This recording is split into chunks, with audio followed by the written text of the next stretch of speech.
Okay, so thank you for your patience. Here we go.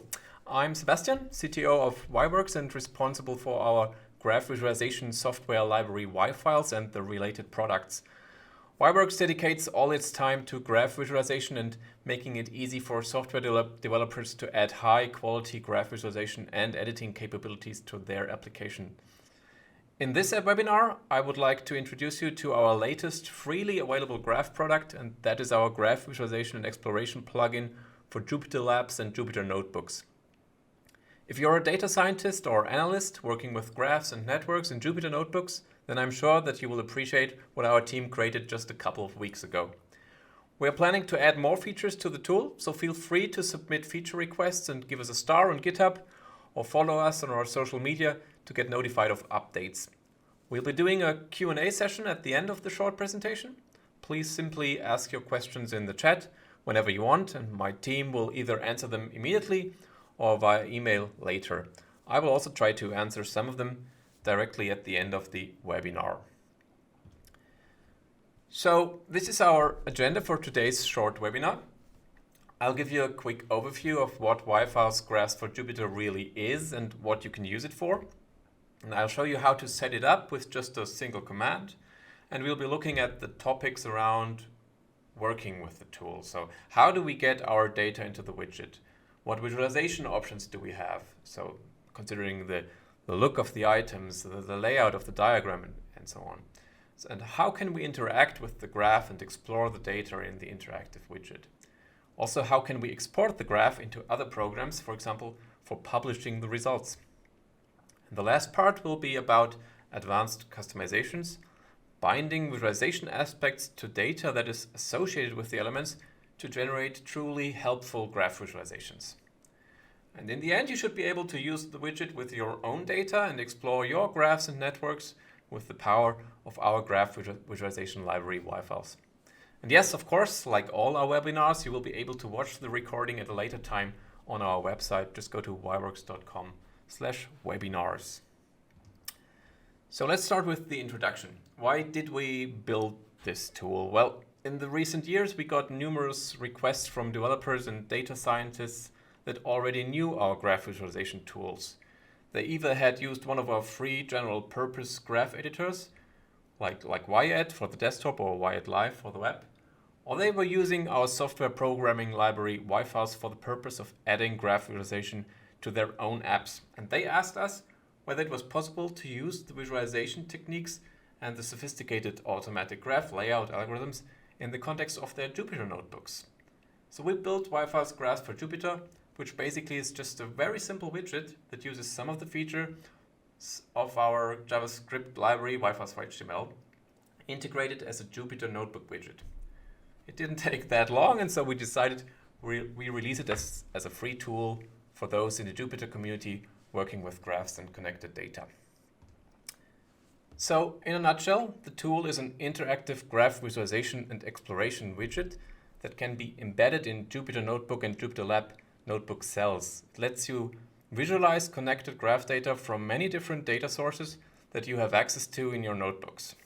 You can have it apply an automatic graph layout in order to highlight various aspects of the structure and the connectivity. Or you can apply custom rules for the visualization in order to style your nodes and edges in the diagram and make them easier to understand. And you can use the tool to explore the data. Easily search for elements in the graph, inspect the data that is associated with the elements, and inspect their neighborhood. And you can export the resulting visualizations into other tools for post-processing and so on. We found that there were only a few pre-existing tools out there, and honestly, we found them to be pretty lacking in functionality, so we decided to build our own and add features that we knew from our customers that would be helpful. But first things first, let's get into installing the widget. You can install it via your preferred package installation method. That's all that is required is running a pip install yFiles _Jupyter _graphs. The package is hosted on the public package repositories and can be installed for free.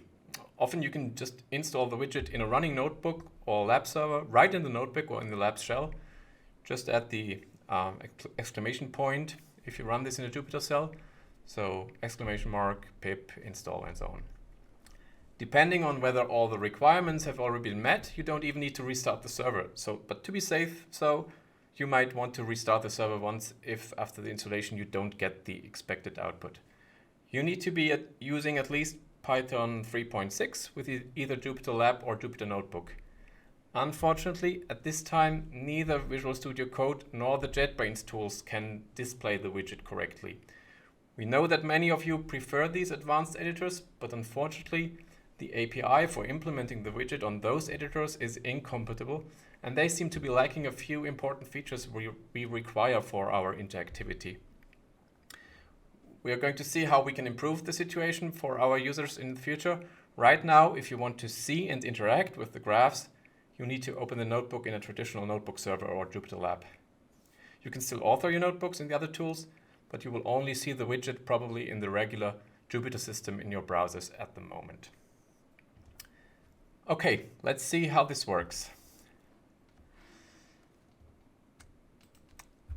So in this notebook, I already ran the pip install, and if at that stage you haven't reloaded the server, you should be doing this after the pip install, which you can also do, for example, from the terminal or from outside Jupyter Notebooks.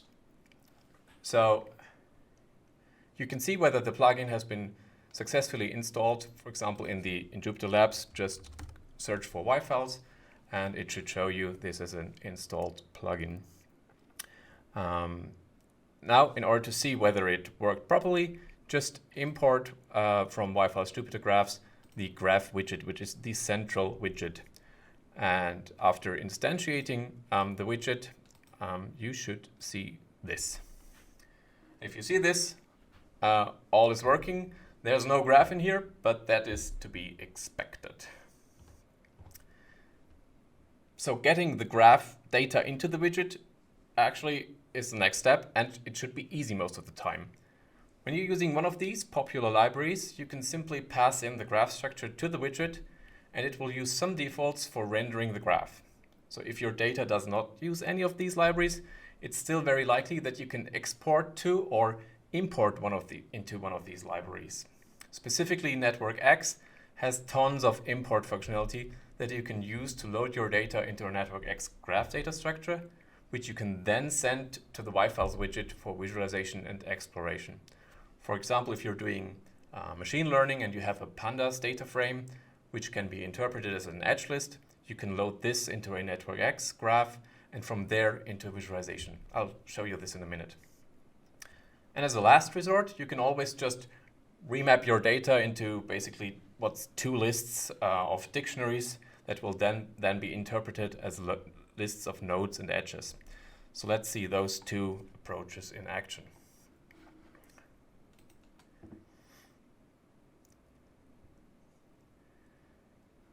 So we start by importing the widget. So this is a new notebook, so I'm importing the widget from the package. Then I'm going to instantiate a new widget, remembered in this variable, and then we start by using the last method that I told you about, which is the basic one where you don't really have an existing graph, which uses just simple lists of dictionaries. And you can specify the nodes property and the edges property on the widget instance and just pass in a couple of node objects and edge objects. As you can see here, for nodes, you will have to specify some kind of ID. Could be strings, could be numbers, could be even true or false. Anything that any primitive that you can reference from the edges collection. So we are declaring that will be 4 nodes in here, and there will be also 4 edges, and they go between the edges declared, between the nodes declared at the top of here. So let's see how this works. Once we load this, we see there's those 4 nodes that we have, and they are using the labels that we specified in these properties label object. So here's person A, B, C, and D. and they are related, connected with some edges. We'll get to see more about the details in the styling later. But as I told you, we can also, for example, load a graph from a network X graph. So in this example, I have installed network X already, and I'm importing network X and creating a network X graph. So G is a network X graph.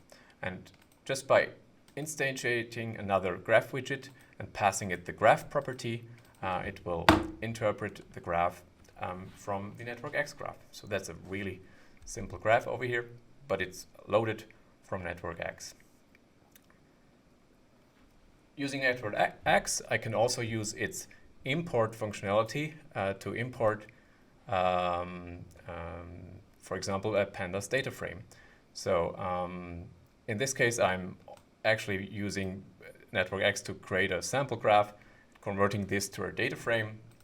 So this is a pandas compatible data frame, and using the from pandas edge list method from network X, I'm converting that data frame into a network X graph, passing it to the graph widget and visualizing it. If you've been using iGraph before, which is also a popular package for working with graphs, you can also use that directly, instantiate the graph, specify the graph property, and show the widget. So this is a graph created using the iGraph methods from the iGraph package.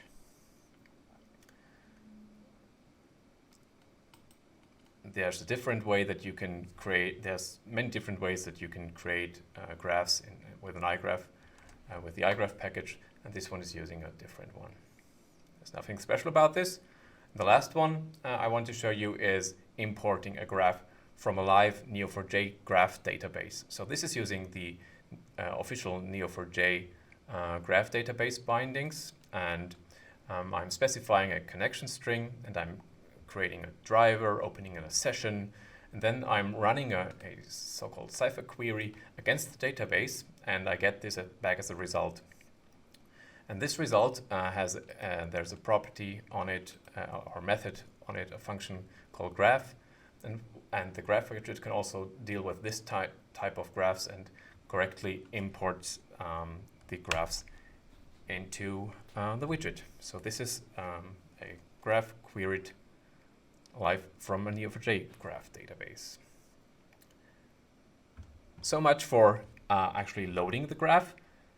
Once we have the graph loaded into the widget, of course, we can interactively explore it. The widget will provide you with the ability to explore the graph, search and find items, inspect the associated data, and learn more about the connectivity in your data by looking at the structure of the complete graph and inspecting the neighborhood of specific nodes. So let's see that. I'm getting back to the Neo4j example in this case. Let's just run this cell. And now let's take a look at what the widget has to offer. So of course we can navigate the graph, meaning that I can use the mouse or even touch input or a pen input device or the keyboard to navigate the items in the graph. Using the mouse wheel or pinch zoom, I can zoom into the graph. And in order to see more, I can remove the side panel or even go into full screen mode. Then I can take a look at my whole graph. And that's also for larger graphs. This is where the overview comes really useful. So if you're zoomed in, you can use the zoom overview to navigate through different parts of the graph. Of course, there's also, once you get lost, you can also just like reset the diagram and get back to the main view. And what else do we have here? We have the option to specify a different layout. Clicking on this button, we can choose from the various different layouts that yFiles has to offer to see how those layouts highlight different aspects of the data. with the hierarchical layout, in this case, we can easily see that there is a layer of persons connected with a layer of movies in the database that we have. And there's always relations either acted in or produced, like in this example, between those two layers. But we can also use the orthogonal layout if you want to, which is especially useful if you have undirected edges where the direction doesn't really matter, just like the organic, which is a force-directed layout. We also have special layouts for tree layouts. In this case, it's not a tree, but if it was a tree, it would be specifically optimized for tree display. And should your graph actually have information about the locations of the nodes, you could even run an edge routing algorithm so that the edges get rerouted accordingly in an organic or orthogonal fashion. If we open back up the side panel, we see that there's a couple of tabs that we can use. For one, if we select some of the items, we can read their details in this panel over here. For example, there's some properties associated with this person. So this is actually Hugo Weaving, which is a person, which is labeled as a person, where a label in this case is a Neo4j label. And that person was born in 1960. You also get this information when you hover over these elements. So if I want to know more about this movie, I can just hover over the various elements, just as well as the edges. So clicking the edges or clicking the nose will show me the details. And I can actually use Control-click to see multiple elements and compare their details. In order to find the right element, I can use the Search tab and then, for example, search for Matrix, and now I want to see the movie The Matrix. Look, and it will zoom me to that movie over here, and then I can inspect its neighborhood. Speaking of which, in the neighborhood view, I get the option to only look at the immediate neighbors of the currently selected nodes. So if I'm interested in this specific node, I can see all the persons who acted just in this movie in this use case. But I can also increase the depth by which we look at the neighborhood. So if we can also look at the neighbors' neighbors or the neighbors' neighbors' neighbors and so on. So that's what the neighborhood view is for. You can use the neighborhood view to actually navigate through the graph. So if you click over here, you will focus onto a next item, and then that item will be put into the neighborhood view in the focus, and it will also be selected in the main diagram. Last but not least, there's this nifty button over here, which allows me to export the graph to yLive, which is our free online graph editor. Since this is basically uploaded from my local host, I will have to confirm that I trust this as a source, because this will load the graph into this program. And this is a program which is actually allows me to really edit the graph, modify the graph. This is outside the scope of the Jupyter Notebook, so it's just basically a copy of the graph. I can run the same or even more sophisticated layouts over here, and for example, run this like this, and then use an interesting isometric projection of the graph, modify it again, and then, for example, use the export options to export the graph as a PNG or as an SVG or as a PDF file. I can even use this sketchy hand-drawn format to get a hand-drawn look of my graphs if I want to.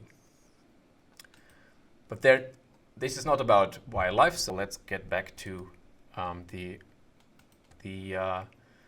widget. So we've seen how we can navigate the widget, and some of these properties, whether which of these panels is shown initially, whether this is actually hidden or collapsed, or how big the the widget can be, you can configure it on the console over here. So there's different properties that you can specify using the code completion, and of course using the integrated documentation. So if you set a property like this, you can get more information about this with the integrated help over here. So let's have a look at the next point, and that would be, where is it? Lost my slides over here. Data binding. As we've just seen in the Neo4j example, most of the interesting graphs contain more information than just the connectivity. And in fact, the crucial information we needed for this last diagram, like finding Keanu Reeves or the Matrix movie, could only be seen in the data panel and the tooltips. But very often there is this data that is associated with the nodes and edges.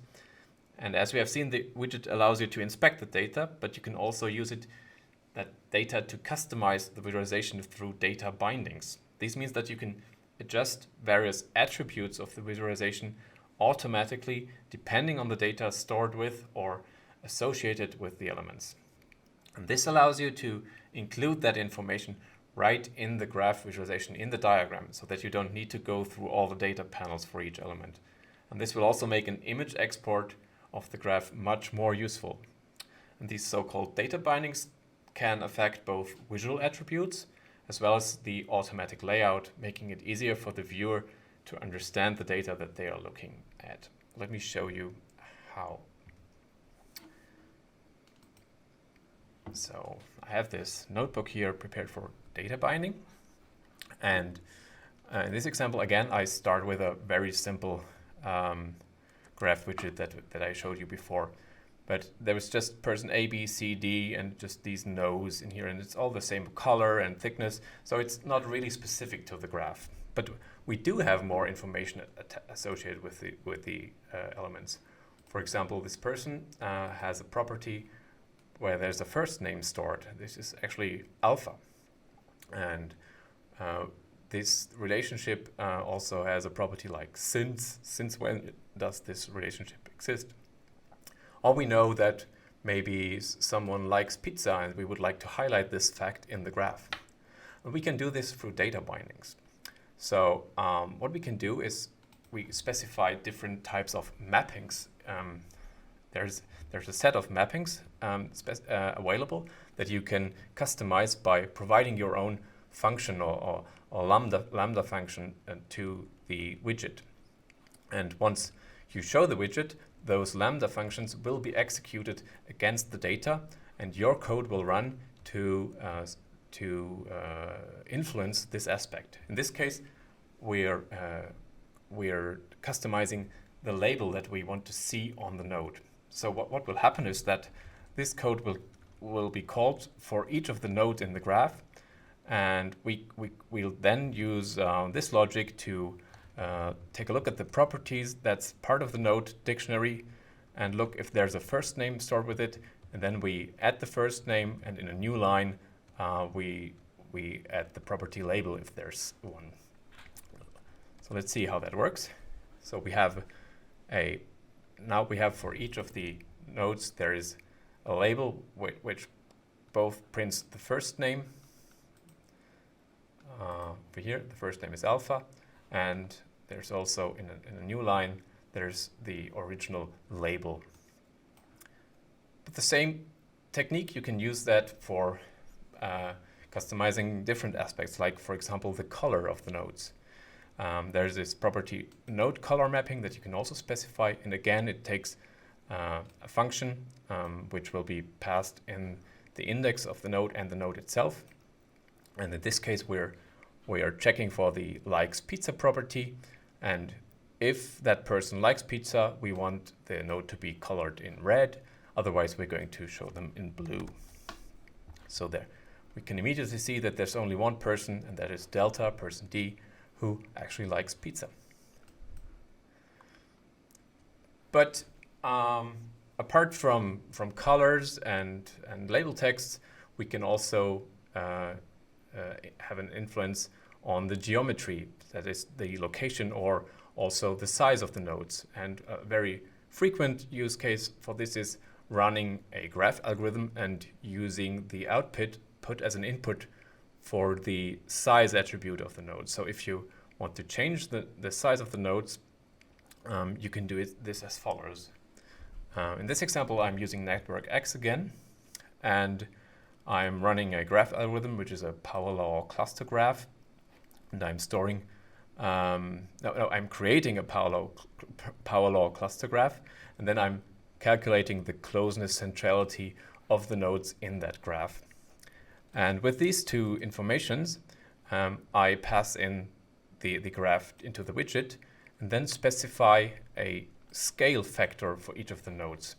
And for brevity, I'm using a lambda function over here, but it's basically the same as the function I used above. So for each node that we get passed in, we check the centrality value, and I multiplied this by 2 and increase it by 1 because I don't want 0 values to have in the end.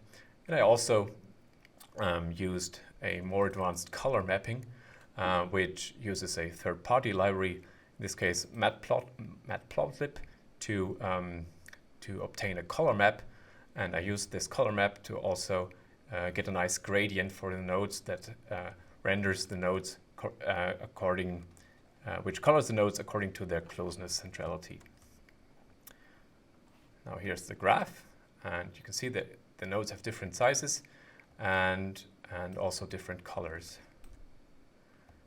according to what the closeness centrality value yielded. And the more interesting bindings you can apply, the easier you can make it for the user to understand the visualization. So if you have additional data stored with your vertices or with your edges, with your nodes and edges, you can use these to create more interesting visualizations. Here's just another example where I'm coloring the edges, changing the color of the nodes again, and also adjusting the labels. And also I'm removing the labels with this very simple lambda function over here, which basically just unconditionally always returns the empty string. So I'm removing all the labels and I get this nice graph over here, which has some special edges, orange edges, which is when the isFormal property is set. And we have the custom labels, which shows both the name and the age of the persons. And the color of the nodes is also colored according to the gender property associated with the nodes.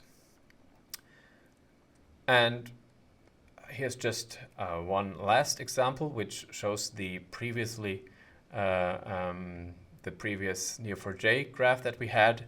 Now this time we are using all the information, or most of the information that we had that we get from the database, to get this much more useful visualization where you can easily see where there's those specific edges, where it's just producer edges.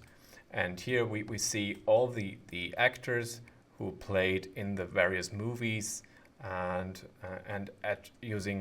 in what role they were playing in those movies.